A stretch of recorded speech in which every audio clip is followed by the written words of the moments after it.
In estate non sono soltanto gli alberghi e B&B di Agrigento ad essere sold out, ma ad essere pieno è anche il reparto ostetricia e ginecologia dell'ospedale San Giovanni di Dio di Agrigento.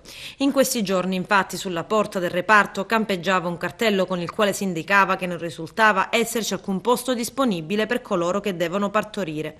Posti letto occupati, si leggeva all'ingresso.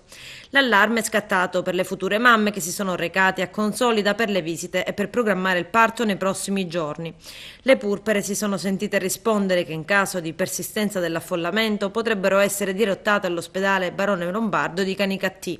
Una notizia che ha fatto storcere il naso ad alcune di loro che erano convinte di far nascere i propri piccoli al San Giovanni di Dio di Agrigento.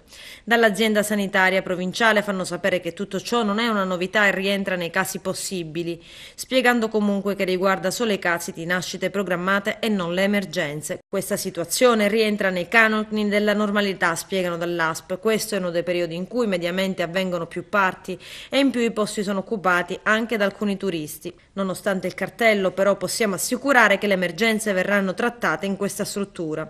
Se è necessario spostare delle nascite, sarà il caso di quelle programmate. Le necessità verranno garantite, ma per assicurare gli standard di cura, alcuni parti programmati potrebbero essere dirottati in questo periodo che il reparto è saturo.